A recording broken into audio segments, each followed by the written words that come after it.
In Tahrir Square, when they do these like Twitter revolutions and they get everybody out for the big photo op, revolution, that's wide-angle lenses because you're going to have 500,000 people there. And then most of the people think that they're there for a revolution. And this is what happened, and this is what I love about what happened over in Tahrir Square, is they had their revolution, and then when they got rid of the dictator they didn't like and replaced it with the new dictator, and then people said, wait a second, we thought this was a revolution, now there's a dictator.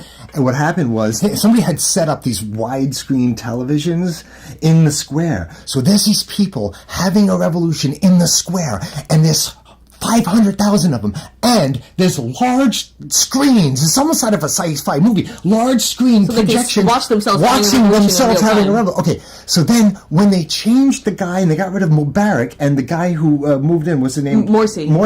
When they got Mohammed Morsi in there, suddenly, and the people said, Morsi? This wasn't suddenly, the revolution that they're watching changed. Guess what was on it? Charlie Sheen had just kicked a hotel room in with a bunch of whores, right? And now we were watching Charlie Sheen, and they were watching their revolution, and they're saying, "Where's our revolution?" And it was Charlie Sheen on CNN going, "Yeah, well, I got too drunk. I kicked the hotel for a week."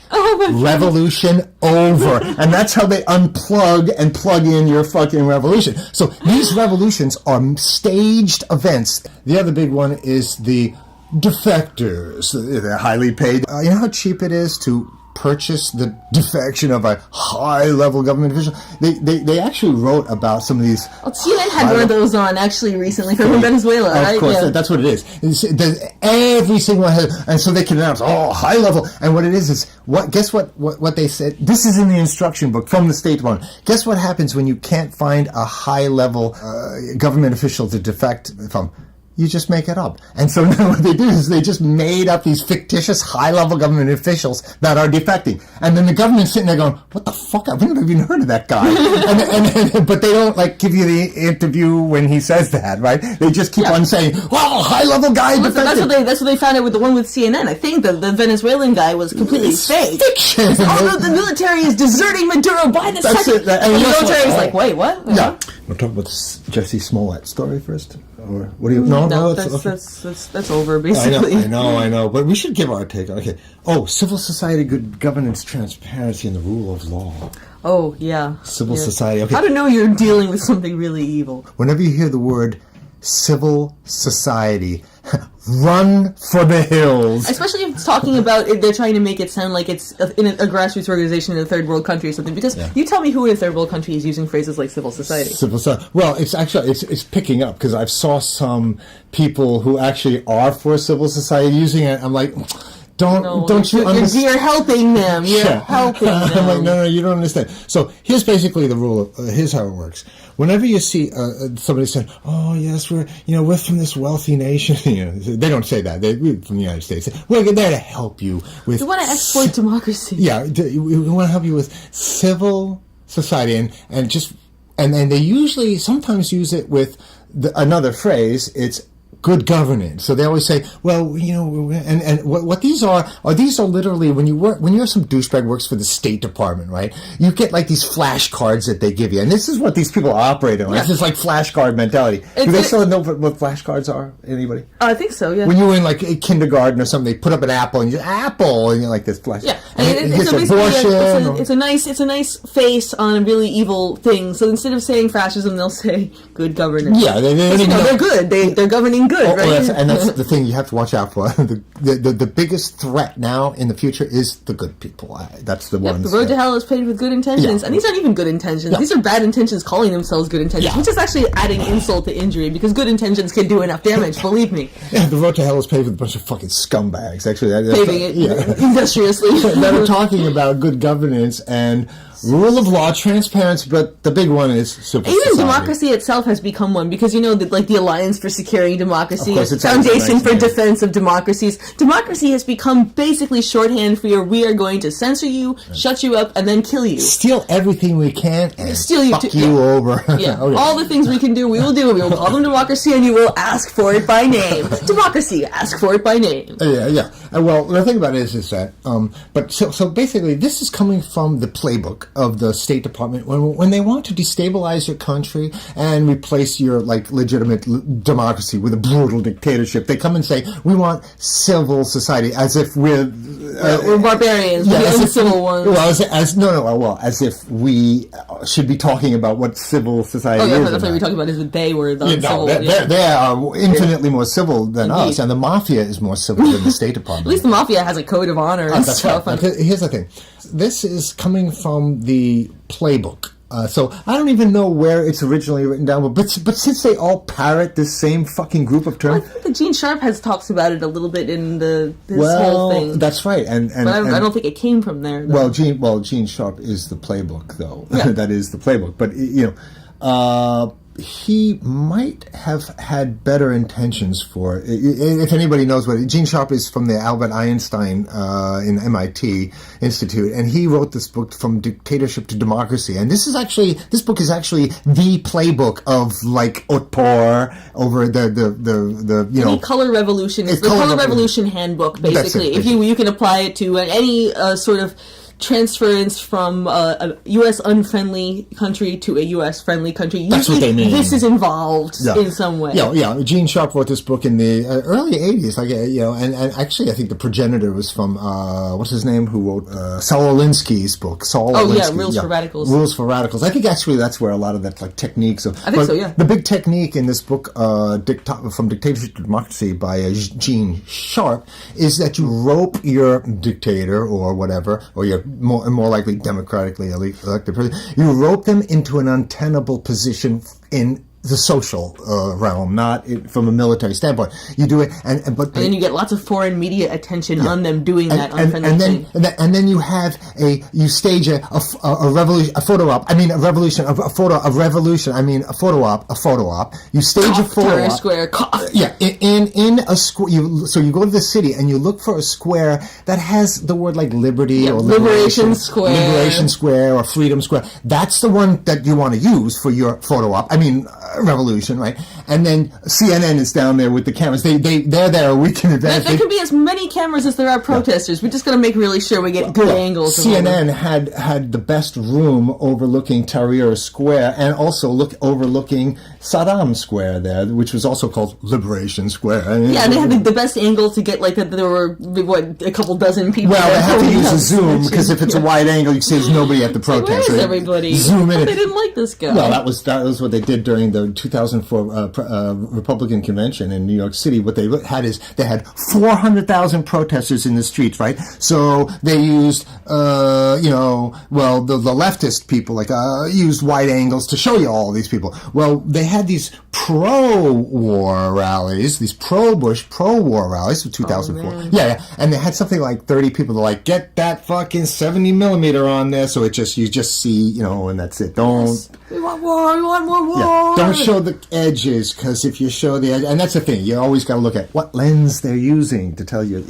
But in Tahrir Square, when they do these Twitter revolutions and they get everybody out for the big photo op, revolution, that's wide angle lenses, because you're going to have 500,000 people there, and then most of the people think that they're there for a revolution, and this is what happened. And this is what I love about what happened over in Tahrir Square is they had their revolution, and then when they got rid of the dictator they didn't like and replaced it with the new dictator, and then people said, wait a second, we thought this was a revolution, now there's a dictator.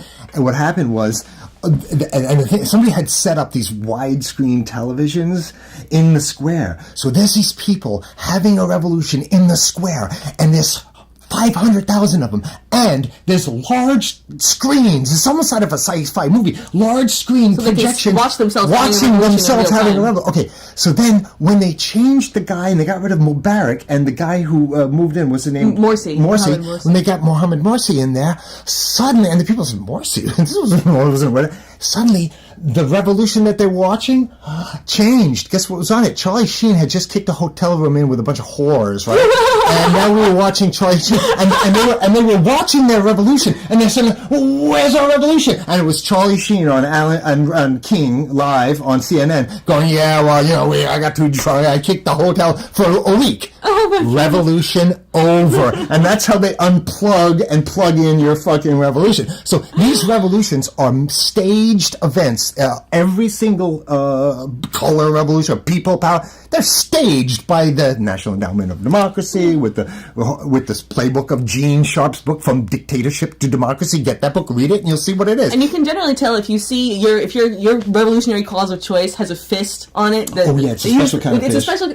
It's sort of like this. It's not quite like a normal fist. It's got like a modern kind of fist. It's got sort of a triangular thing cut out in the middle. Yeah. They always use the same fist. This is the dead giveaway. The dead giveaway. And well, all you have to do is like look Otpor, OTPOR, Otpor Revolution. This was the one back in Bosnia-Herzegovina back in the 90s. And then look at that fist, right? And then you compare that fist to the fist that they used in Tahrir Square. And it's like, no way are they going to use the same. So this is the CIA going, we are having a good laugh at your fight. And we know it. Nobody's paying attention. Our stamp is right here, and this is ours. So we're giving you the actual secrets about that war, that revolution, whatever that was. That was a joke. And then, but every revolution has to have someone who was raped. Of course, it's fake raping. So in the Libyan revolution, it was Iman Obadeh who ran in and said, I was just raped for 20 days. I was handcuffed. Well, in the Libyan revolution, they're trying to say that they're raping everybody. They're trying to say that Gaddafi was giving Viagra to his soldiers so that they could go on like rape rampages. Yeah, well, I mean, that was the most ridiculous thing in the world. Well,